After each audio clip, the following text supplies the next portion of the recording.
wa bihi nasta'in wa 'ala umuri waddin. Rabbi shrah li sadri wa yassir li amri wahlul 'uqdatam min lisani yafqahu qawli. Selamat siang para peserta seminar diseminasi pemahaman dan pengalaman penerapan budaya positif calon guru penggerak angkatan ke-7 di SD Negeri 130 Palembang. Mengucapkan selamat datang dan selamat siang untuk hari ini. Semoga kita selalu diberikan kesehatan dan keberkahan dari Allah Subhanahu wa Ta'ala. Puji dan syukur juga kita ucapkan dan kita panjatkan kepada junjungan kita Nabi besar Muhammad SAW, karena berkat rahmat dan syafaatnya kita semua berada di dalam ruangan ini. Baiklah Bapak Ibu sekalian, pada hari ini telah jelas judulnya adalah diseminasi pemahaman pengalaman penerapan budaya positif calon guru penggerak angkatan ke-7 di SD Negeri 130 Palembang, yaitu di mana di sini ada CGP-nya Bapak Junaidi Sarjana Pendidikan dan Ibu Fofi Hadianingsi Sarjana Pendidikan. Adapun kita berkumpul di sini nanti akan ada pemaparan dari CGP ini calon guru penggerak angkatan ke-7 yaitu dari Pak Junaidi dan Ibu Fofi Hadianingsi. Untuk itu kami persilahkan, mungkin silakan kepada Bapak Junaidi terlebih dahulu atau Ibu Fofi. Ibu Fofi yang akan memaparkan apa itu arti dari diseminasi dan pemahaman dan pengalaman penerapan budaya positif di SD Negeri 130 Palembang. Kepada Ibu Fofi kami persilahkan.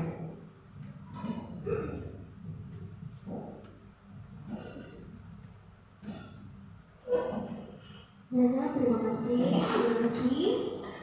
Assalamualaikum warahmatullahi wabarakatuh. Baiklah, pertama-tama kami ucapkan terima kasih kepada Bapak Ibu yang telah menyempatkan hadir pada pertemuan pada hari ini. Di sini kami selaku calon guru penggerak, pertama perkenalkan terlebih dahulu. Di sini saya Fofi Hadianingsi dan rekan saya Bapak Junaidi. Di sini kami mewakili CGP atau calon guru penggerak angkatan 7 untuk mendiseminasikan pemahaman dan pengalaman tentang penerapan budaya positif di sekolah. Nah, di sini kami memiliki mendapatkan kesempatan untuk berbagi kepada rekan-rekan di SD kita. Bisa langsung di slide berikutnya, Pak. Baiklah, langsung saja. Bisa dilihat pada slide bahwa budaya positif yang seperti kita ketahui banyak sekali budaya-budaya positif, namun ada beberapa yang belum diterapkan. Nah, di sini sebelumnya kami akan membahas tentang budaya positif yang ada di sekolah, yaitu nilai-nilai, keyakinan-keyakinan, dan juga kebiasaan-kebiasaan di sekolah yang berpihak pada murid, di mana agar murid dapat berkembang menjadi pribadi yang kritis, penuh hormat, dan juga bertanggung jawab dalam mewujudkan budaya positif ini. Guru itu sangat berperan penting. Karena apa? Seperti yang kita lihat, seperti yang kita ketahui di kehidupan kita sehari-hari di sekolah, tentunya kebanyakan pada bagian penuh hormat. Sekarang kebanyakan siswa-siswa itu sama guru. Kalau guru itu tidak ngajar, kalau itu gurunya nggak ngajar yang bersangkutan, pasti mereka kurang hormat kepada guru itu. Mereka hormatnya cuma sama guru yang bersangkutan sama mereka saja.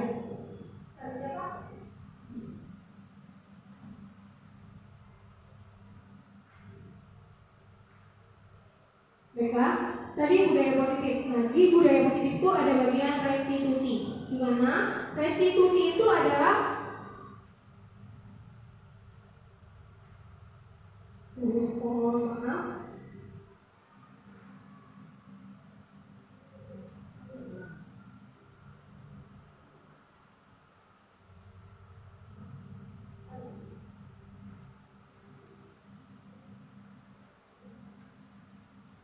Nah, di sini kita akan membahas tentang apa manfaat dari budaya positif itu di sekolah kita.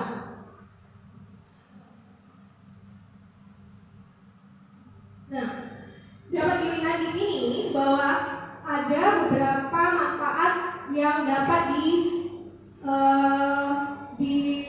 didapatkan oleh pihak sekolah, yaitu yang pertama, suasana positif sangat mendukung suasana pembelajaran yang kondusif.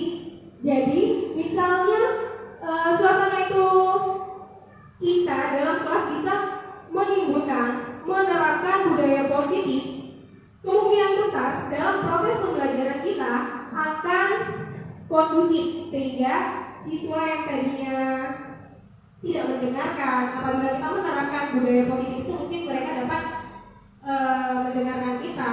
Dan selanjutnya itu ada guru dan siswa akan merasakan suasana pembelajaran yang menyenangkan. Kalau mereka bahagia, pasti mereka nyaman sama gurunya, pasti suasana pembelajaran pun semakin menarik. Yang ketiga, merasakan pembelajaran itu bukan suatu beban, melainkan suatu kebutuhan. Seperti yang pernah dibahas sama kepala sekolah kita, bahwa apabila kita sudah menciptakan suasana pembelajaran itu yang menarik, siswa akan semangat untuk sekolah. Dan yang keempat itu adalah menggerakkan moral yang positif dan membentuk siswa yang berkarakter. Karena kita ketahui bahwa setiap siswa itu memiliki karakter yang berbeda-beda. Merubah paradigma belajar.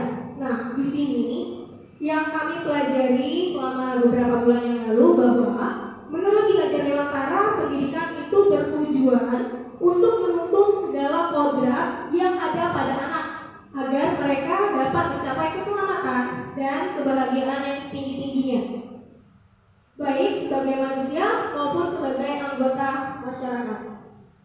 Ki Hajar Dewantara juga menegaskan bahwa dalam pendidikan hendaknya sesuai dengan kodrat alam dan kodrat zaman, sehingga pendidikan tidak bersifat statis melainkan dinamis. Jadi kita sebagai pendidik itu harus menyesuaikan dengan perkembangan zaman. Jangan kita menyamakan pendidikan kita pada zaman dahulu dengan sekarang, karena apa yang mereka, kalau kita dulu kan cuma misalnya belajar baca, belajar hitung, mungkin hitung aja. Kalau hitung mungkin kita cuma bisa menggunakan lidi, itu kan kalau kita terapkan pada zaman dahulu. Tapi dengan kemajuan teknologi sekarang ada kalkulator, ada sempoa dan lain-lainnya juga. Selanjutnya, menurut Ki Hajar Dewantara, tujuan pendidikan adalah penguasaan diri, sebab disinilah pendidikan manusia memanusiakan manusia. Penguasaan diri merupakan langkah yang dituju untuk tercapai pendidikan yang memanusiakan manusia. Jadi maksudnya itu kita tidak boleh mendidik anak itu sesuai yang kemauan kita. Kita tidak bisa melakukan keinginan kita, memaksakan keinginan kita kepada siswa tersebut. Karena tadi sudah dibahas terlebih dahulu bahwa setiap siswa itu pasti beda. Di sini kita itu berfokusnya pada minat dan bakat yang dimiliki oleh siswa. Jadi selain memberikan mereka ilmu-ilmu yang kita miliki, kita juga bisa melihat minat dan bakat yang mereka miliki.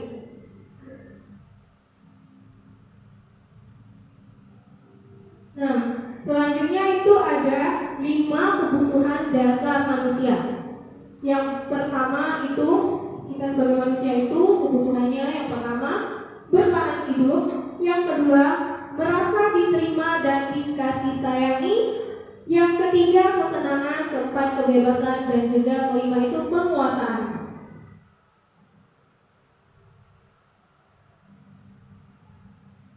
Selain itu juga kita harus menimbulkan motivasi diri pada siswa, menumbuhkan, dimana yang pertama itu menghindari ketidaknyamanan atau hukuman. Jadi agar siswa itu termotivasi, sebaiknya kita itu menghindari ketidaknyamanan dari siswa. Misalnya hindari yang namanya memberikan hukuman kepada siswa, karena dengan memberikan hukuman kepada siswa, siswa bakal tidak nyaman. Selanjutnya mendapatkan imbalan. Nah, menurut Ki Hajar Dewantara, memberikan imbalan kepada siswa itu sesuatu hal yang mencontohkan hal yang tidak baik. Karena misal dia melakukan sesuatu agar berhasil itu bukan karena kemauan dia, hanya semata-mata ingin mendapatkan imbalan tersebut. Dan yang ketiga itu menghargai dirinya sendiri. Jadi kita menerapkan kepada mereka bagaimana cara menghargai dirinya sendiri sebelum menghargai orang lain.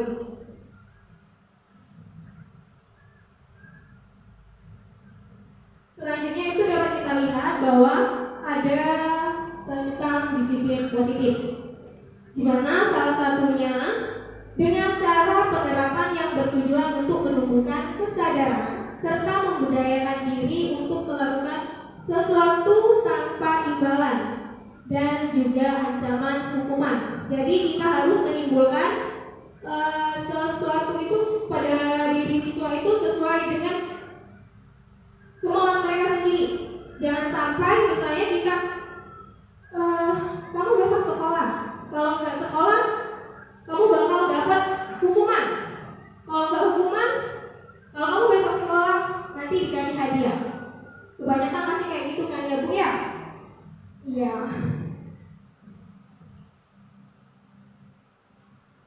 Nah, tadi kan sudah dijelaskan bahwa kita itu menghindari yang namanya hukuman terhadap siswa, yaitu dengan cara keyakinan sekolah atau keyakinan kelas. Nah, keyakinan kelas itu adalah salah satu contoh atau salah satu cara disiplin positif yang bisa kita terapkan di kelas dalam membangun budaya positif di sekolah kita. Nah, dengan adanya keyakinan kelas itu, di setiap kelas diharapkan dapat mewujudkan pendidikan yang berorientasi kepada profil pelajar Pancasila. Yang jadi pertanyaannya itu adalah mengapa harus keyakinan kelas? Mengapa tidak dengan peraturan kelas?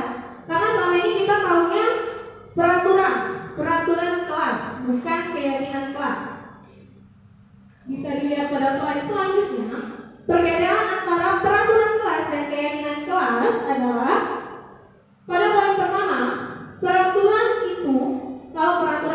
peraturan itu dibuat tanpa melibatkan siswa. Kebanyakan, misal kita membuat peraturan itu dengan kemauan kita, sesuai dengan apa yang kita inginkan, bukan yang siswa inginkan. Sedangkan kalau keyakinan kelas itu dibuat bersama siswa. Jadi dalam pembentukan keyakinan kelas itu siswa juga terlibat dalam membuatnya, dan itu bisa kita lakukan di dalam kelas, karena di situ apa yang diinginkan oleh siswa dan apa yang kita harapkan dari siswa bisa disatukan, bisa dikondisikan, dan kita ambil kesepakatan. Dan yang kedua itu dapat kita lihat berisikan kalimat-kalimat larangan. Kalau di peraturan kelas isinya itu larangan-larangan, misalnya peraturan di dalam kelas yang pertama, tidak boleh berisik, tidak boleh mengganggu, tidak boleh membuang sampah sembarangan. Itu merupakan kalimat yang negatif. Sedangkan pada keyakinan kelas, semua kalimat harus menggunakan kalimat positif. Kalimat dibentuk dalam kalimat positif.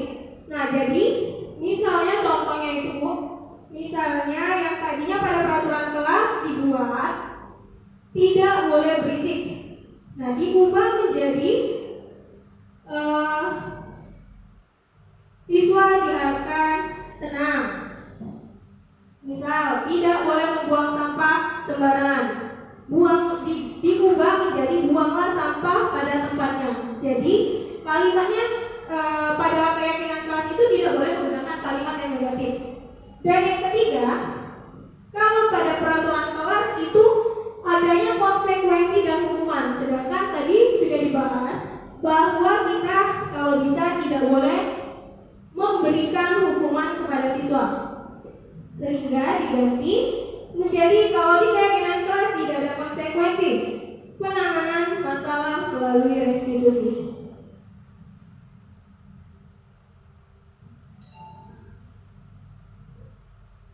Nah, di sini ada contoh dari keyakinan kelas.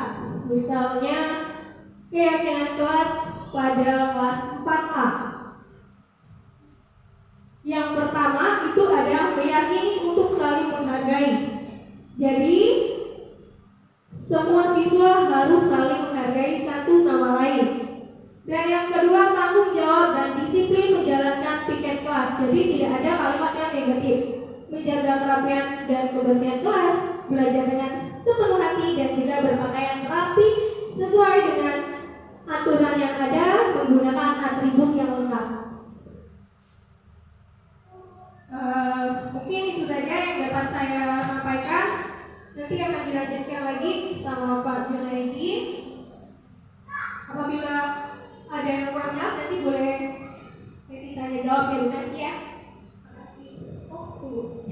Tadi dibuka dengan assalamualaikum. Sekarang saya tutup. Assalamualaikum warahmatullahi wabarakatuh. Waalaikumsalam warahmatullahi wabarakatuh. Terima kasih kepada Ibu Kofi yang telah memaparkan sedikit pemahamannya tentang apa sih yang dimaksud dengan diseminasi, pemahaman dan penerapan pengalaman serta pengalaman budaya positif di SDN Negeri 130 Palembang. Agak kenal dikit Bu Kopinya tapi tidak apa-apa. Untuk menghangatkan suasana dan mendinginkan suasana agar kita tidak semakin ngantuk di dalam kelas. Mungkin nanti akan ada sesi tanya jawab ya. Nanti akan dipersilakan sesi tanya jawab dari apa yang sudah dipaparkan oleh Ibu Kopi dan Bapak Junaidi. Mungkin sekalian saja nanti ya, biar mempersingkat waktu. Baiklah, untuk itu kami persilakan juga kepada Bapak Junaidi untuk memaparkan definisi penerapan dan pengalaman budaya positif di SDN 130 Palembang. Kepada Bapak Junaidi, waktu dan tempat kami persilakan.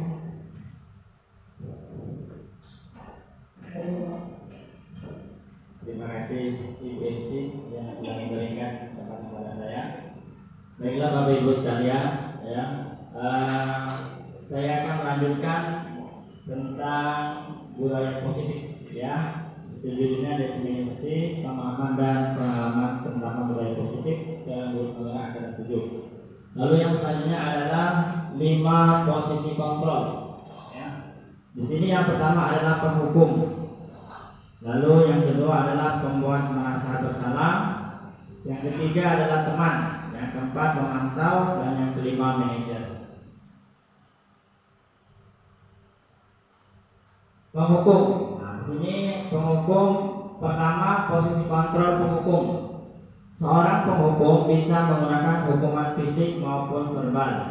Orang-orang yang menjalankan posisi penghukum senantiasa mengatakan bahwa sekolah memerlukan sistem atau alat yang dapat lebih menekan murid-murid lebih dalam lagi. Guru-guru yang menerapkan posisi penghukum akan berkata, patuhi aturan saya atau awas.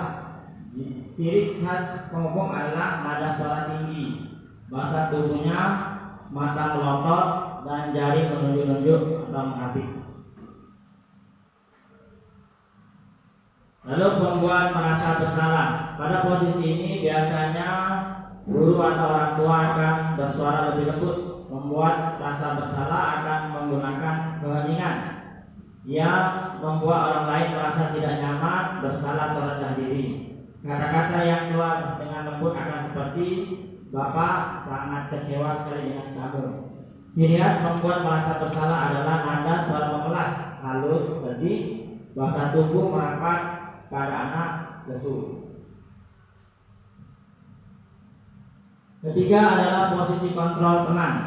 Guru pada posisi ini tidak akan menyakiti murid, namun akan tetap berupaya mengontrol murid melalui positif di sini berupa hubungan baik yang terjadi antara guru dan murid. Guru di posisi teman menggunakan hubungan baik dan humor untuk mempengaruhi seseorang mereka akan berkata, ayolah demi Bapak.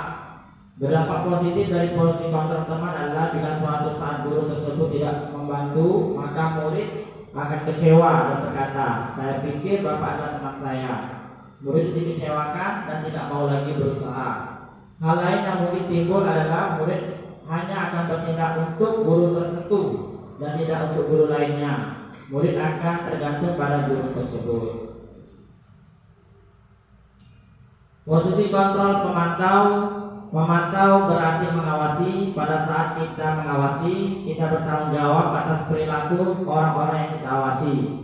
Posisi pemantau berdasarkan pada peraturan-peraturan dan konsekuensi. Dengan menggunakan saksi atau konsekuensi, kita dapat memisahkan hubungan pribadi kita dengan murid sebagai seseorang yang menjalankan posisi pemantau.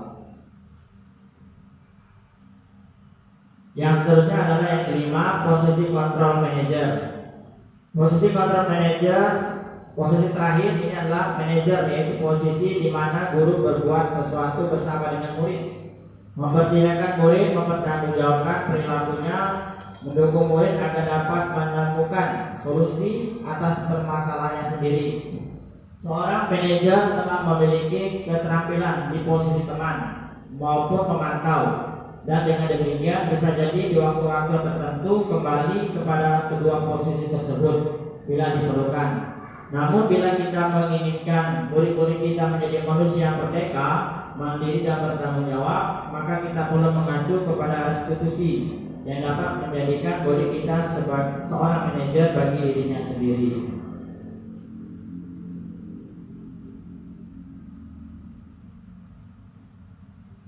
Ini adalah final 5 posisi kontrol revisi, ya. Contoh oleh Ibu Dia Samsiati Raja SNSJ.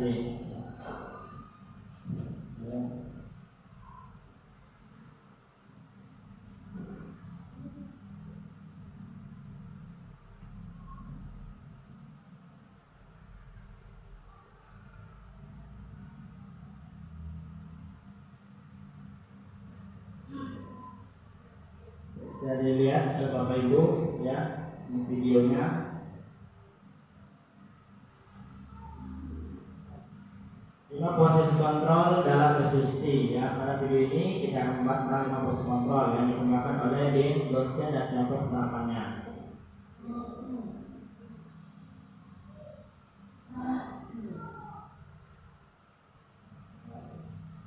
Bisa dipakai oleh kopi, ya.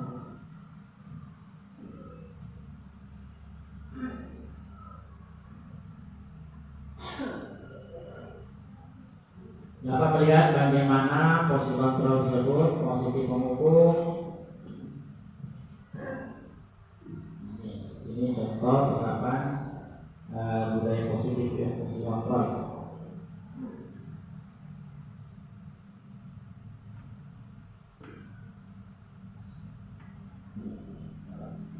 Nah, ini gimana oleh guru tersebut yang terlambat datang ke sekolah. Nah, guru itu kayak marah-marah.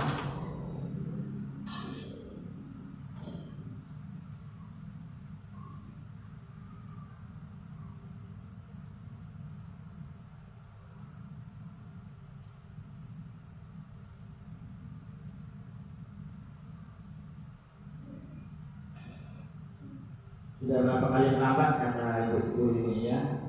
Kamu keliling lapangan basket 2 kali.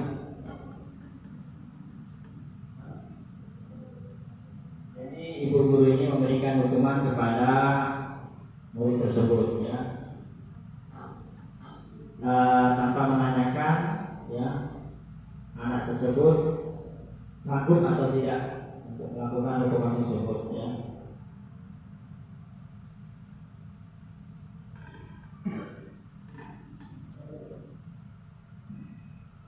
Dampak posisi penghukum boleh menjadi pendendam, tidak menyukai guru atau mata pelajaran yang diaku.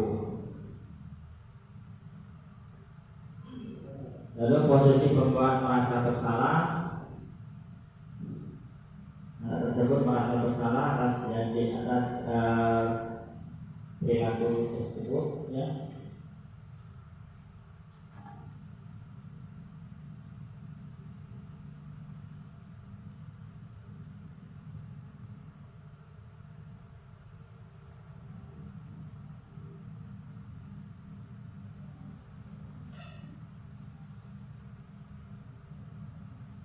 Bapak Ibu, soalnya kurang jelas.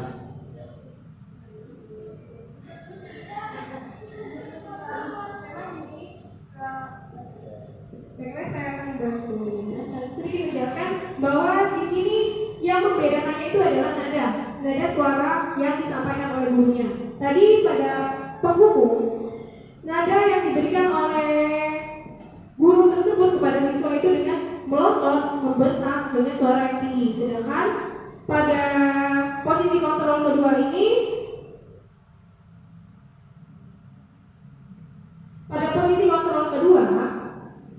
itu dapat dilihat tadi bahwa gurunya itu memberikan nada yang membuat siswa itu merasa bersalah. Jadi tanpa ada emosi, tanpa nada tinggi, tanpa ada melotot-melotot kepada siswa, tapi guru tersebut memberikan rasa bersalah sehingga siswa tersebut dapat menyadari kesalahan yang telah diperbuatnya. Dan kita lihat pada posisi kontrol yang pertama tadi, siswa dibentak, siswa diberikan hukuman tanpa guru itu menanyakan penyebab dari siswa tersebut terlambat. Beliau langsung memberikan hukuman. Dan yang selanjutnya itu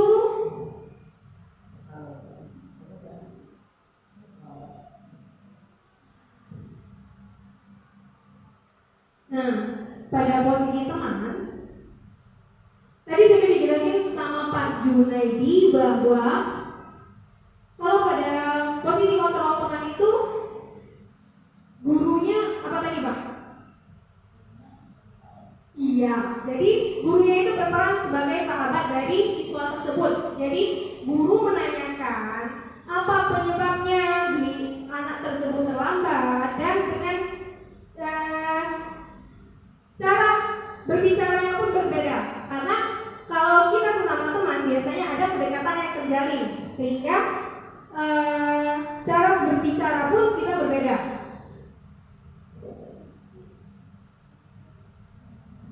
Nah, di sini dapat dilihat bahwa dampak posisi teman akan dilanjutkan lagi oleh Pak Junaidi.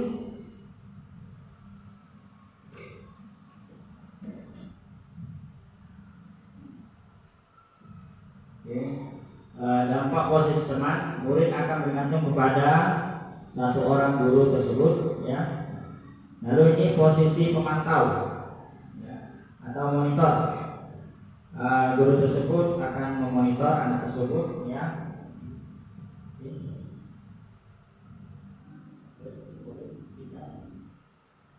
Ya, dengan ada yang tinggi itu menanyakan kepada si guru tersebut.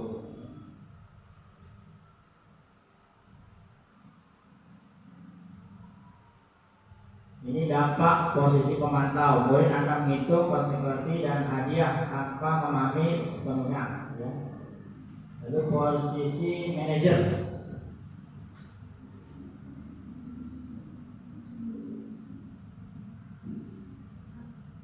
ya. Itu bisa ibu bapak lihat di videonya, ya, bagaimana ibu guru ini mengayomi para anak tersebut, ya. Suara manajer netral, tidak emosional, tidak terlalu lama, dan tidak bernada tinggi, ya. Tercipta identitas positif atau berhasil. Guru akan dengan tulus mengajukan pertanyaan bermakna akan membuka pikiran murid. Ya, ini slide.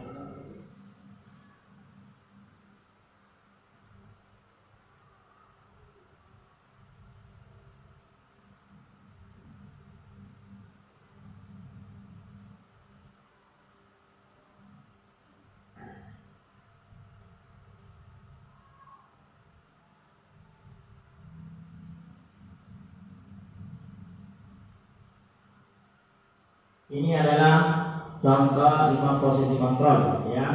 Bisa Bapak Ibu perhatikan ya. Itu ada penghukum, pembuat merasa bersalah, ya, teman, pemantau atau manajer ya. Bisa dilihat di slide ya, yang jelas ya. Bisa Nah ini ada restitusi. Nah, restitusi adalah proses menciptakan kondisi bagi murid untuk memperbaiki kesalahan mereka sehingga mereka bisa kembali kepada kelompok mereka dengan karakter yang lebih kuat. Dosen 2004. Restitusi membantu murid menjadi lebih memiliki tujuan, disiplin positif dan memulihkan dirinya setelah berbuat salah. Penekanannya adalah bukanlah bagaimana berperilaku untuk menyenangkan orang lain atau menghindari ketidaknyamanan, namun tujuannya adalah menjadi orang yang menghargai nilai-nilai kebajikan yang mereka percayai. Restitusi konsekuensi yang diberikan bukan gagasan pelanggar. Bentuk restitusi adalah gagasan dari pelanggar buah pernyataan di bawah ini yang menyatakan perbedaan utama antara konsekuensi dan restitusi. Konsekuensi memberikan pilihan-pilihan jalan keluar kepada pelanggar. Pemberian konsekuensi hanya relevan dengan tindakan pelanggaran yang dibuat. Restitusi memberikan pilihan-pilihan alternatif yang bisa dipilih pelanggar agar dapat menyelesaikan masalah. Restitusi juga memberikan suatu kesempatan bagi pelanggar untuk menghindari suatu hukuman karena guru tersebut berbaik hati kepada pelanggar. Nah, restitusi membantu murid menjadi lebih memiliki tujuan, disiplin positif dan memulihkan dirinya setelah berbuat salah. Penekanannya adalah bukanlah pada bagaimana berperilaku untuk menyenangkan orang lain atau menghindari ketidaknyamanan, namun tujuannya adalah menjadi orang yang menghargai nilai-nilai kebajikan yang mereka percayai.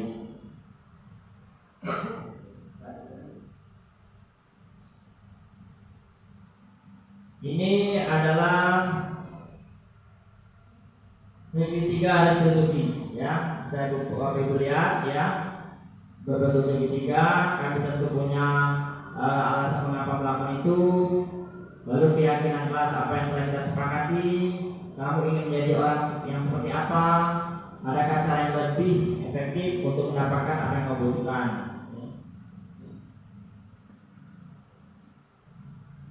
Nah, ini adalah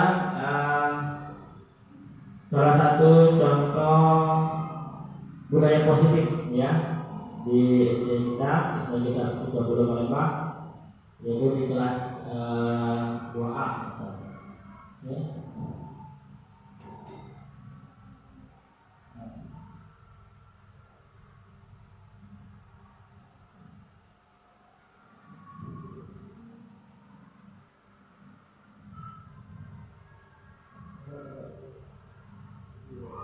Banyak tidak kita sebut itu ya, dari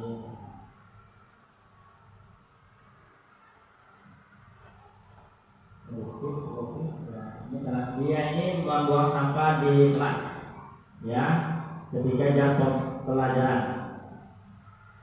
Akhirnya saya diskusi ya, ini yang kasus kedua, pelajaran sangat istirahat. Cara mereka ini adalah berlari-lari ketika jam istirahat ya di dalam kelas, karena membuat kegaduhan di kelas. Akhirnya mereka saya panggil dan saya berikan nasihat, dan mereka bedanya tidak akan mengulangi lagi ya. Ya, mungkin ini saja Bapak Ibu sekalian ya, pemaparan kami tentang diseminasi pemahaman dan pengalaman penerapan budaya positif di SDG 130 Palembang. Semoga dengan pemaparan ini bisa kita mewujudkan tentang budaya positif baik di sekolah kita maupun di lingkungan sekolah kita. Oke, terima kasih. Saya akhiri. Wabillahi taufiq wal hidayah. Assalamualaikum warahmatullahi wabarakatuh. Waalaikumsalam warahmatullahi wabarakatuh.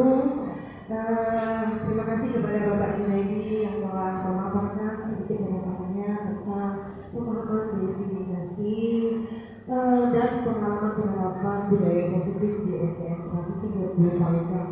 Tentunya dengan pemaparan tadi membuat kita rekan-rekan guru sekalian lebih memahami, mungkin kedepannya akan mengubah bahwa penerapan kita kepada anak khususnya dalam budaya positif yang tadi, misalnya kalau misalnya kita memarahi anak-anak kalau selama ini dengan mengucapkan kalimat yang agak nadanya tinggi, mungkin nanti bisa diubah dengan kalimat yang lebih halus lagi, atau kita melakukan anak-anak layaknya seperti anak itu teman kita, atau ya anak-anak itu adalah makhluk yang halus lah hatinya ya, yang masih butuh akan perkataan yang lembut, yang masih bisa diserapnya. Jadi anak itu dimakan olokan, bahasa Palembang itu masih bisa diolok-oloki. Nah, itu ya.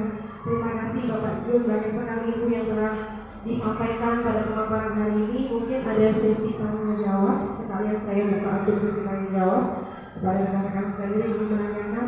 Boleh menanyakan kepada Pak Jun atau Ibu Kopi. Kami persilakan untuk sesi tanya jawab. Kayak ini ngantuk, ada SBK nggak Pak Jun? Kita Pak Jun, kalau ada SBK mungkin agak otot-otot yang tegang ini agak kendor sedikit. Oh, sepertinya sudah jelas. Bagaimana Bapak Ibu, sudah jelas? Ya, mungkin alhamdulillah karena yang mengikuti seminar ini Bapak Ibu guru dan memakai provider smartphone, tentunya sudah bisa menyerap dengan cepat ya, jaringannya stabil. Walaupun di daerah ngantuk yang berat. Baiklah Bapak Ibu, kalau tidak ada pertanyaan lagi dan saya rasa sudah jelas untuk pemaparannya pada hari ini, mungkin akan saya tutup. Nah, pemaparan kita pada hari ini, betul-betul kami ucapkan terima kasih kepada Bapak Junaidi Sabaya Pendidikan dan Ibu Kopi yang telah memberikan pemaparannya. Kemudian saya akan kita dulu. Ya, kepada Allah, saya tutup saja pemaparan kita pada hari ini. Saya ucapkan terima kasih kepada Bapak Ibu sekalian yang telah berkenan hadir dan meluangkan waktunya untuk berdiskusi atau mendengarkan sedikit pemaparan dari kedua CGP angkatan ke-7 ini. Dengan Bapak Ibu hadirin, mari kita tutup acara kita bersama-sama dengan melepaskan nafas Anda. Alhamdulillahirabbil alamin. Saya selaku pembawa acara mohon maaf apabila terdapat kekurangan, dan kepada Allah saya mohon ampun. Billahi taufiq wal hidayah. Wassalamualaikum warahmatullahi wabarakatuh. Waalaikumsalam.